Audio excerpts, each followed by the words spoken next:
Wide Angle Conversations, DEI Talks, an initiative of Life by Design with Taruna Aggarwal, raising awareness about the importance of diversity and inclusion and bringing to you insights and best practices from DEI advocates and champions. Welcome to Wide Angle Conversations DEI Talks. I'm your host, Taruna Aggarwal, and I'm in conversation today with Huda Hamid. Hi, Huda. Welcome to Wide Angle Conversations. Hi, Taruna. Thank you so much for having me.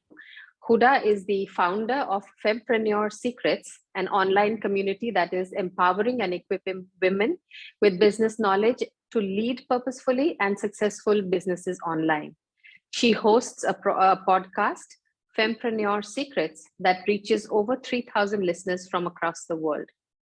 Her work has been featured on Channel News Asia, Her World magazine, and Borneo Bulletin newspaper. She was also nominated as the Most Compassionate Womenpreneur in 2019. Welcome to Wide Angle Conversations, Huda. I'm so excited to have you here. I'm so excited to share my own expertise and also my thought process as well in this DEI talks. Yes, thank you so much. And, as a women entrepreneur, and as I was reading your story in the book of Hard Knocks, which is the empowering stories of people like yourself, as I was reading it, I was really inspired by your journey, because I know you started off as an entrepreneur when you were 17. So it would be very interesting to hear from you a little bit about your journey. All right, great. Thank you so much for bringing this up. Okay, it's definitely a long time ago for sure. So the journey has been very fulfilling. Starting at a very young age, I do get to see what people think about young generations starting businesses. So whenever I, present myself out there in networking events, or when I introduce myself to people who are much older than I was, I always get, wow, you're so young. Wow, you're doing something with your life. What was I doing when I was 17? What was I doing when I was 18?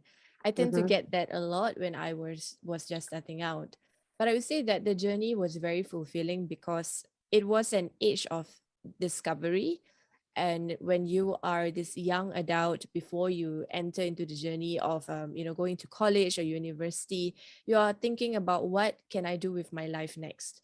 But actually, at a young age, at about 8 years old, I was really pretty clear what I wanted to do with my life. I wanted to be a teacher, and I pathed my way upwards to become a teacher. But somewhere along the age of 10, my father wanted to expose me to the world of entrepreneurship, and he got a booth for me, a booth where I was selling kueh, and I was selling some crackers for Hari Raya. So I had the opportunity of selling to adults. Here I was, this 10-year-old, this very petite and very, scared and shy 10-year-old. I was given that exposure to run my own business, and I liked it. I really liked it. I enjoyed that journey. So I told my father that I still wanted to be a teacher, and I still wanted to run a business, but I have to figure out what I really wanted to do when I was growing up. So as I was, approaching PSLE, I completed my studies in primary school, and I told my parents what I wanted to do. I told my parents that I wanted to go to a school that was going to be very supportive of leadership as well as entrepreneurial journey. And so that was where I went. I chose my school. So when I was in school itself, we again had more exposure into entrepreneurship. And that was when I asked myself, if there was a way that I could blend the two, teaching as well as also running a business, that would be the dream job for me. That's really what I wanted to do. But at that time, being a young 16-year-old approaching pre-university, I was asking myself, is that even possible? Would people trust me if I were to do that? So I explored other avenues. And at that time, my first business was in scrapbooking. I believe at that time it was a craze in Singapore. There were so many women who were lining up to get scrapbooking materials and supplies. And I was one of those who really wanted to explore this new line of creative work. So I took into it, and I developed a business model around it. So I made handmade stationery using, from cover to cover was created handmade using scrapbooking supplies. And then eventually it became a full-fledged business where it was registered and we had clients, corporate clients, especially during Christmas season. That was when I actually started to get a lot of sales. And I believe that that was an important start to the journey, because if I haven't exposed myself into the world of selling, going out there into the physical world, presenting myself, confidently telling people that this is what I'm proud of, I wouldn't be where I am today. So that was a really good journey. Yeah. And then Yeah, today, no. yeah, I have two other businesses. I have a video production company that I'm running in Singapore, where I serve Fortune 500 companies as my clients. And I also have Fempreneur Secrets, where I empower women to build and lead purpose-driven businesses online. Wow, that is really amazing, Huda, because at 8 years of age or 10 years of age, to know really what you want, that's actually amazing. Many people, many young children or even the youth really are not very clear on that. So that can be an inspiration for many in itself. And I mean, I'm amazed at the clarity you had on wanting to be an entrepreneur even at that young age, and then following your dream through growing up in the multicultural, multiracial society in Singapore. Do you think that also shaped your perspective and worldview to any extent? I think definitely, for sure, living in a multicultural, multiracial society, this dynamic environment that we're living in has definitely shaped my worldview. I would Mm. say that because I am born Malay Muslim, I'm very Mhm. proud of my culture. I'm very proud of my heritage. And it came down to a point where the onus is on me to protect my heritage and also on my culture. So if I don't get to learn about that, I will not be able to, like maybe teach my next generation. So I went to a school that had that as a specialization, teaching Yeah. the community how to embrace your cultures. So I learned a lot about my Malay culture and also Mm. about how religiosity has actually influenced cultures. So that was definitely one of the things that I've learned. And Mhm. of course, to top that up, the school that I was in, my secondary school, was a Chinese school. Mhm. So we had to sing a Chinese school song. We also had to learn a little bit of Mandarin. And it was definitely a very diverse society. So I got to learn, I got to interact, and I also got to understand that the best way for us to live in this harmonious society in Singapore, especially, is for us to understand the differences in our cultures, and also learn to respect one another in the way that Mm. we do, the way that we run our lives. So I learned a lot. So my school was also a specialization in Chinese culture and literature. So it was really nice to be able to learn. I was actually in Chinese opera once. So Oh, I wow. understood, yeah, it's as part of the enrichment program. So I understood Mm. a little bit about the culture. I understood why it was so important to the Chinese culture as well. And I think Mm. growing up, that made me realize that to be a very successful Singaporean, it doesn't matter what kind of job that you're in, it is Mm. about understanding and asking the questions that you're not clear about. And it's about learning So and true. growing at the same time. So as I grew up and as I entered into the real working world, into the world where entrepreneurs are of diverse backgrounds, I Right. learned how to communicate effectively, and I also learned to adapt. Also, communicating effectively means that the other person must understand you. If the other person cannot understand you because you're using bombastic languages, then you're not actually having a conversation. It has taught me a lot about being adaptable, being flexible to see who you are actually communicating with.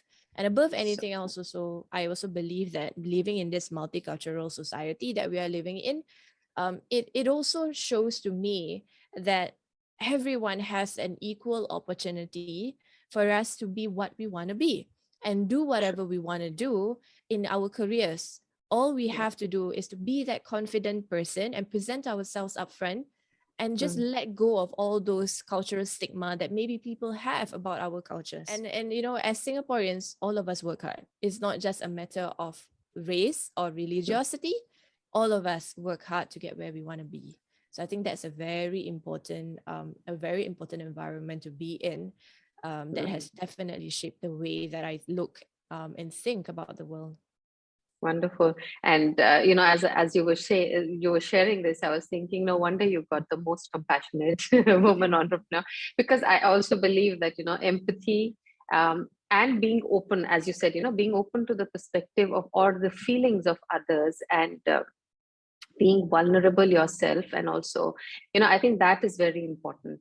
And diversity, as we know, diversity is all around us. Diversity is a given. What we really need to focus is on inclusion, right? Mhm. And what you just shared is actually what you really need if you want to include people, if you want everybody, as you said, you have equal opportunity for everyone, and to to inculcate that sense of belonging, to have that inclusive culture and inclusive society. Did that have anything to do with you choosing this line of coaching and empowering other women entrepreneurs along the journey? It boils down to this desire in my heart to see more quality women running quality businesses. So it's not just merely running a home-based business so you can get pocket money. I think this is one of the terms that I really dislike in this industry. The idea that you are building a business should go beyond what initially you want. It should go beyond, because women are amazing creatures. I really think we are very strong social creatures, and because of that social desires, we oftentimes do not think about what we want, but we Mm-hmm. oftentimes do something because of what other people need or what other people desire. So when we build businesses, we often Mm-hmm. think about our children, we think about our family, our elderly, the people that we want to take care of. And that's normal, when it comes to running a business as a woman. But let's push that a little bit further. Why can't we? Why can't we dream big? Why can't we think about what kind of changes can we see in the world through Yeah. our business? What kind of environmental impact that we can make because of our business? How many more lives can change because we have our business? How many more jobs can be created because of our business? Now, if you look Mm-hmm. at that perspective, we are also doing things and doing justice in society. We are contributing, we're adding value to society. And that is one of the things that a lot of women who are starting out their businesses do not think about. So that is one of the reasons behind why I felt that there is this need for us to educate women that they are beyond what they think they are. They can do beyond what they imagine their businesses can be. It is beyond earning money as pocket funds for yourself. It is insufficient for you to run a business with the idea that you just want pocket money for yourself. Because with Right. that intention, you are only going to get enough for pocket money. You're never going to be able to grow bigger. And it all comes down to the mindset, actually. So I wanted to coach women because I also felt that business education is a survival skill. If I Right. look at Malaysia, I don't look at Singapore because it's a little bit more challenging. But if I look at Malaysia, if you are Mm-hmm. struggling and if you have any kind of like challenges that you're going through financially, especially, you just open up a table by the roadside in front of your home and you can start selling something, Yeah. right? And that becomes like a survival skill. So once you clear your stock for the day, you have the excess income that can roll over to the next day, to the next day, to the next day, and to the next day. And with that even extra income, you can actually employ your village, maybe a teenager who needs the money. You start to employ a first staff, and so on, and it grows and it grows and it grows. So it is a survival skill. And if Yeah. any, the pandemic has definitely taught us that we are amazing survivalists. I think human beings have that capability to survive against any all odds. So Sure. because of the challenges that we went through during the pandemic, I do see a lot of businesses popping up. And Mm. that is our desire to want to survive. But those businesses that have managed to survive do not last long. So the Mm. question now then is that what can we do beyond just the survival? What can we do so that that business can become sustainable and that business can grow beyond just what we need for that moment, right? That's So true. this is the reason why I really felt passionate about coaching women to have the business as a survival skill without a need Uh-huh. to have to pay tens of or hundreds of thousands of dollars for an MBA program. And of course, at the Mm. same time, for them to be equipped with the right skills to think big and envision dreams for themselves, not just for them to create a business for the sake of. Yeah, Yeah. let's just like normalize the idea of women going big, thinking big, right? And just chucking aside this whole mentality that you need to start a business just to survive. Let's move away from that. Yeah. That is true. That's so true. Now, again, you said there are many things that you brought out here as well. It is, it is, if you look at it, it's a survival skill, which all of us should be having. But then we've got to think beyond and above that. Because as you said, even I believe women have a lot of power, a lot of strengths. We are kind of the bedrock of society. And as you said, that once a woman starts something, it can really grow. You can create employment, you can empower others. So all that is going, definitely we have that ability within us. As women entrepreneurs, we are contributing a lot to the society, and we have the potential to do more. But this sector is kind of we are unorganized sector, right? Everybody is operating in their own little space. Many small businesses, as you said, either they also fall through the crack or they stay small, and you've touched upon that, right? Is it mainly mindset, or are there any external factors also that are contributing to it? Mindset is really the foundation block of anything that we do.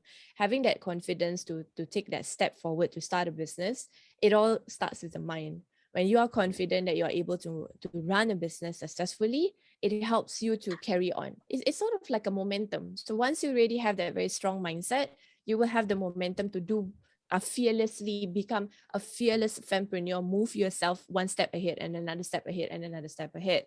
But other than that, there are also other intrinsic factors that I would say contributes to this lack of desire to want to grow your business.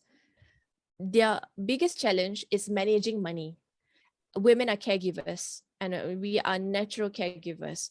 So whenever there's a need in the household or there's a need in the family, they will just take their money from the business and contribute it back to the family's needs. And that's not the right way for us to run a business. Our finances for our personal life and our finances for our business should always be kept separate. I learned this the hard way, of course. So in order for us to keep it separate, we need to have two separate bank accounts. And it's as simple as that.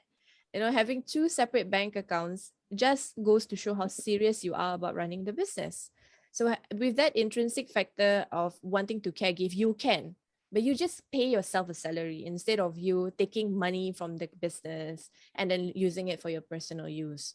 So having that clear line definitely help us grow bigger and also help us look beyond just what we are doing for the purpose of survival. We can then think and see, oh, this is my personal money. I can do whatever I want with it. But when I get to see the profits that the business is making, then I get to do whatever I want in the business. That's where the difference, lies in. So when it comes to, besides the finances itself, what we can do as women entrepreneurs, as a group of women entrepreneurs, is to come together, to work together collaboratively and share our expertise with one another, like what you are doing right now, Taruna. It goes beyond just, we need to make money off of each other. We also, need to grow together. And as a community that grows together is a community that flourishes. So when we can, strengthen ourselves and grow together, that is when we will be able to see that we will normalize the term of women being an entrepreneur without a need for us to actually say, hey, I am a woman entrepreneur. I am now just an entrepreneur. So we want to normalize that. And to normalize that, we need to show to people that we are what we say we are. We put our money where our mouth is. So we really, really like bet on ourselves, and we have that ability to showcase to other people that women are strong creatures. We are very strong entrepreneurs, and when we come together, we are even stronger. So I would say that is the most important element that we need, and that is lacking right now. Even though there are many communities, women entrepreneur communities that do networking or maybe even do programs here and there, it is insufficient for us to look at that in that manner. We also have to think about what more can be done beyond just networking. So can we help them make sure that each network contributes to sale? Can we make sure, that can we do something about the knowledge that is being learned beyond just, passing down the knowledge? Can we make sure they apply the knowledge so that there's a certain level of result that they do get to see? So as a women entrepreneur group, while we want to grow together, we also need to make sure that all of us are supporting one another and we are growing and elevating our business to the next level.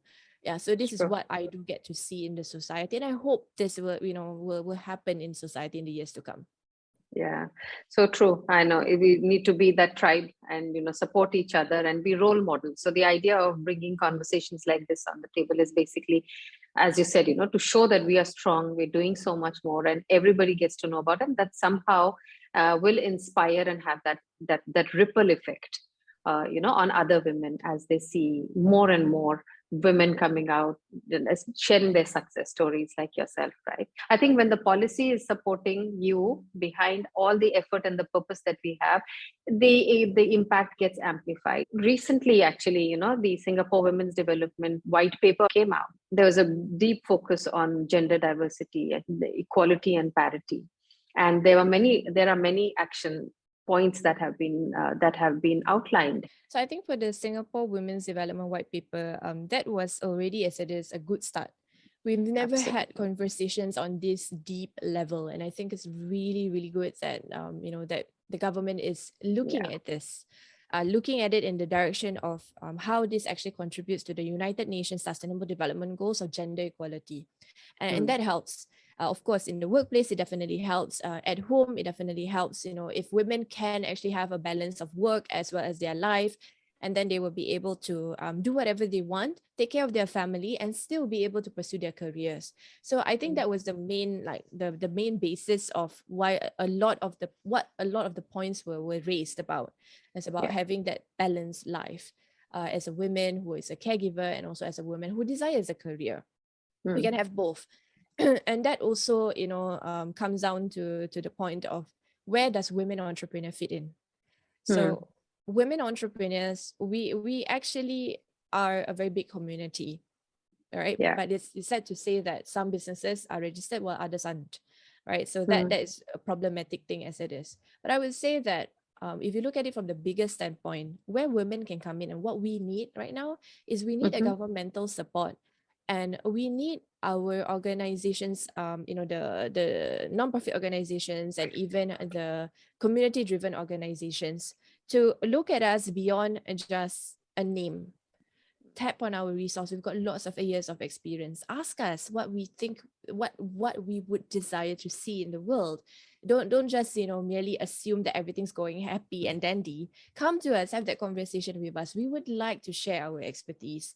So through our expertise, the society can grow. And I also believe that agency level should work collaboratively with entrepreneurs.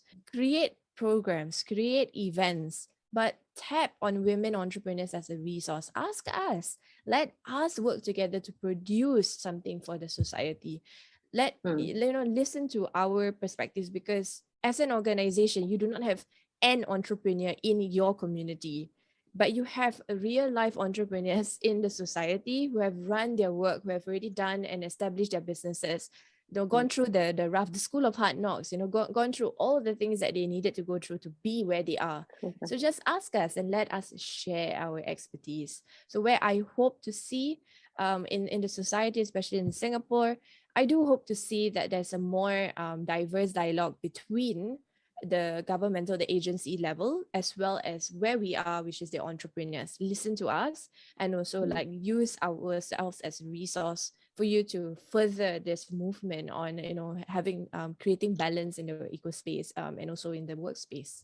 Thank you so much. You started Fempreneur Secrets in 2019, which was just pre-COVID, and then COVID hit. And I think it would be good to know as to what you did. How did you adapt yourself? Because that would be a learning for a lot of entrepreneurs out there. Because right now everybody is rethinking. All right, great question. So I established Fempreneur Secrets in 2019 October. Okay, so Mm. you can sense how close it is getting towards the pandemic period. So in the Yeah. month of October, when I was, when I just started, the first gig that I got was actually a speaking engagement in Brunei. So I flew over Mm-hmm. to Brunei. They really liked me. They invited me again. So I had another round of workshop that happened in February of 2020. So I went over to Brunei, but at the time, people already starting to be scared. So I actually had a lineup of courses and workshops in Brunei for one whole year already planned out with the Okay. organization that invited us. But when pandemic hit, it wasn't possible for us to do that. So that was just, chucked entirely off the shelves. So I had that opportunity to grow regionally, but I had to put it on hold because of the pandemic. So at home, when I was thinking about what's happening and all that, I could only think about what can we do right now in this current environment. And I have always been working from home and I love it. I love, love, love working from home. My team functions 100% remotely. So I don't actually have a physical office that needs them to come to. So that's also something that I've been working on for quite some time. I knew that when I started Fempreneur Secrets, I wanted it to be in this environment actually. So if Mm. any, the pandemic split the process. My plan was that the first year of me running the business was purely workshops, speaking engagements, so that I can show to the world who I am and be out Mhm. there. But that was obviously not possible during the pandemic. So I had to speed up my ideas. I had to really, really go at a 10 times hyper speed in my business during that pandemic period. So I went on, I showed to people how great I was in the way that I was able to teach even online setting. Being tech savvy does help, of course, and also learning and adapting to the different tools available out there. Who would have imagined that we can use Zoom as a communication tool? None of us would. And at Yeah, that time, Zoom wasn't even a conversation. Zoom was just like, oh, it's just a tool that only big companies are using. But then true now that. today, it is so accessible to so many people, and everybody is using it as a means for us to communicate. So Absolutely. I told myself that if I enjoy this lifestyle so much, I cannot imagine how many more women enjoy this lifestyle. So Mm. I just put it out there into the world and just tell them that I have a program online, I coach women online, and you can run a business online. And I want it to be purely online so that the sessions will be recorded, so that they can have the copy of the sessions. And then, of course, at the same time, they can be wherever they are and have that communication with me. So that Mm. is also something that is very interesting and very attractive to a lot of women. Yeah. So That's true. that yeah, really that was just a huge pivot in my business. Really, Mm. really the change that I saw. And besides, of course, the COVID times for Fempreneur, it was really a spike of sales for my video production company because live streaming Mm. services was such in demand. And we had a spike of sales, a spike of need for people to still want to run their events, but they want to do it on a different setting. And that definitely has taught me for a fact that when the times are down, it is an opportunity for you to fill the vacuum and rise. Yeah. That is what entrepreneurship is all about.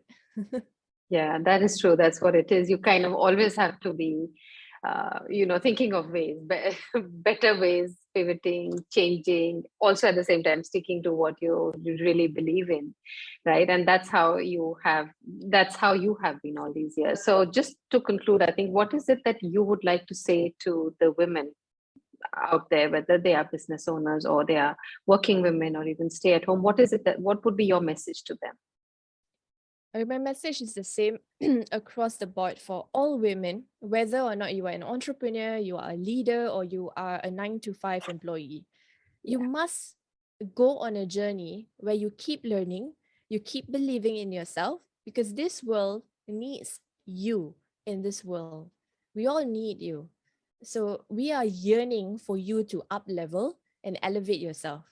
So just keep the learning process and never stop growing yourself. That's my message for all women out there. Well, thank you, Huda. I really enjoyed the conversation, and there are so many nuggets that things to think about and reflect on as I say thank you to you. Once again, thank you for being a part of Wide Angle Conversations. This was amazing. Thank you so much, Taruna, for having me. This was a blast, and I hope that whatever I have shared inspires women or men even who are listening in as well. Absolutely. I think there's lots that'll inspire everyone. Thank you so much. Thank you so much, Taruna.